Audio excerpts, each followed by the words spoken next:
Next question क्या पूछा गया है जी, ये मेटामॉर्फिज्म से पूछा गया, तो मेटामॉर्फिज्म देखेंगे। क्वार्ट्ज इज मेटामॉर्फ्ड फॉर्म ऑफ, देखते हैं ये मेटामॉर्फिज्म क्या होता है। बहुत ही सिंपल कहानी है मेटामॉर्फिज्म में। कोई भी ऐसा रॉक है, ठीक है, रॉक है ऑलरेडी, ये रॉक के फॉर्म में है, सेडिमेंट्स नहीं है, ये ऑलरेडी रॉक के फॉर्म में है। जब ये रॉक के फॉर्म में कोई चीज़ है, इसका फॉर्म चेंज हो जाना, rock changes its form due to change of pressure, volume and temperature is known as metamorphism. metamorphism का मतलब ही होता है change of form। तो इसमें क्या है, already consolidated rock undergoes recrystallization and reorganization from the original rock is known as metamorphism। recrystallization होगा, reorganization होगा किसी भी rock का, इसको बोलेंगे मेटामॉर्फिस। मेटामॉर्फिस का मतलब होता है चेंज इन फॉर्म। ये आपने फ्रॉग में, बटरफ्लाई में, ये सब में, कैटरपिलर, ये सब में देखा होगा आपने।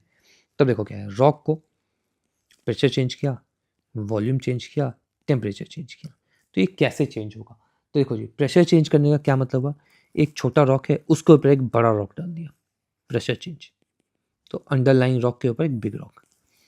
वॉल्यूम चेंज, अगेन छोटा हो जाना, बड़ा हो जाना, टेक्टोनिक मूवमेंट की वजह से rock will get inside the earth crust and hence volume change. Temperature, कोई लावा बाहर आया, वो रॉक से चिपक गया, या फिर the rock came in contact with the lava and hence temperature got changed, hence rock का रिक्रिस्टलाइजेशन हुआ।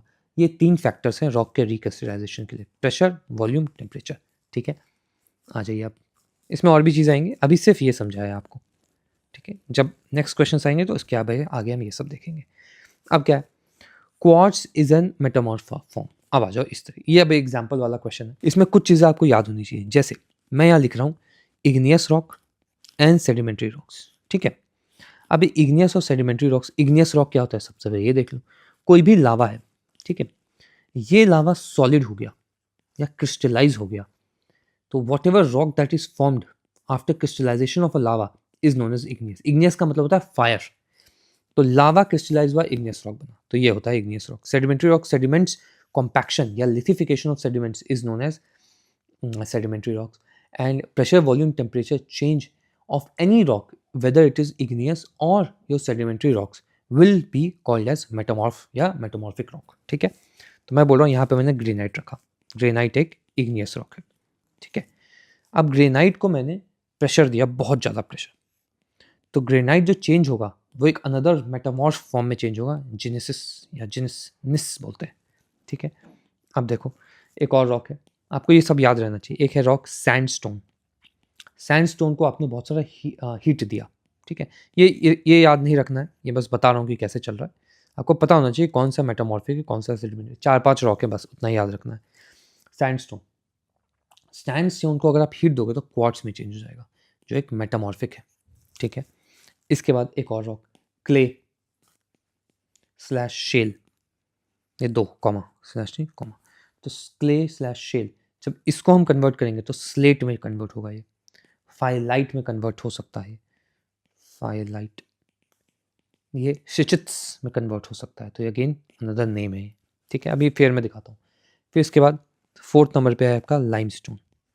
लाइमस्टोन को करोगे तो आप बनेगा मार्बल, कोल को करोगे तो डायमंड बनेगा, कोल को करोगे तो एंथ्रासाइट ग्रेफाइट बनेगा। तो ये 4 नाम है। ग्रेनाइट नेसिस में चेंज होगा, सैंडस्टोन क्वार्ट्ज में चेंज होगा, क्ले एंड शेल ये स्लेट, फाइलाइट एंड योर सिचिट्स में चेंज होगा, एंड मार्बल जो है, ये लाइमस्टोन जो है वो मार्बल में चेंज होगा। ये ध्यान रखने वाली बातें हैं। ठीक है, फिर से लिखेंगे हम, ग्रेनाइट, सेकंड आसान क्या है हमारे पास, मार्बल या फिर लाइमस्टोन, सॉरी लाइमस्टोन। फिर आपके पास 3rd नंबर क्या है, सैंडस्टोन। पहले पॉज करो, इन तीनों के नाम लिखो, this is marble, this is quartz. अब यहाँ आते 4थे नंबर पे क्ले एंड शेल, तो शेल जो है slate comma schists, and your last में आएगा फाइलाइट। तो 3 नाम, यहाँ क्वार्ट्ज, यहाँ मार्बल, यहाँ निसिस। तो इतने ही नाम आपको पता होने चाहिए, इतने नाम में आपका काम बन जाएगा। पॉज करो, खुद से लिखने की कोशिश करना। अब हम इस क्वेश्चन पे आते हैं। Quartz is a metamorph form of ये ऐसे तमिलनाडु एनसीईआरटी का सोर्स है। So this is limestone is marble. Obsidian खुद में ही एक इग्नियस रॉक होता है, इस तरीके का दिखता है ऑब्सीडियन। ये एक ऐप भी है, आई थिंक नोटबुक या स्टडी ऐप है। Sandstone, sandstone quartz. Shale, shale change होगा स्लेट में, सिचिट्स में एंड फाइलाइट में। जैसे जो टिक वाले हैं बस इसी को ध्यान रखने का है, खत्म कहानी। एंड लाइमस्टोन को भी टिक कर देता हूँ, ऐसे तो याद रहता है लाइमस्टोन, बट टिक कर देता हूँ मैं। ठीक है, आंसर इसका सी होना चाहिए, सी। And if you want to cover entire physical geography in this chapter-wise PYQ first method, then you can enroll in our course. Again, same story here. Every chapter will be covered through PYQs. PYQs of all these 4 exams. It is applicable for all these 4 exams. Every concept will be taught through reverse engineering of PYQ. Notes and reference book will be given, marked. And सिर्फ और सिर्फ ये course cell कर दिया तो आपसे connection खत्म नहीं हो जाएगा, because there are more doubts in these conceptual subject. Hence exclusive Telegram doubt clearing group will also be given to you. If you wish to enroll, you can text me on Telegram or go to the website and purchase the course.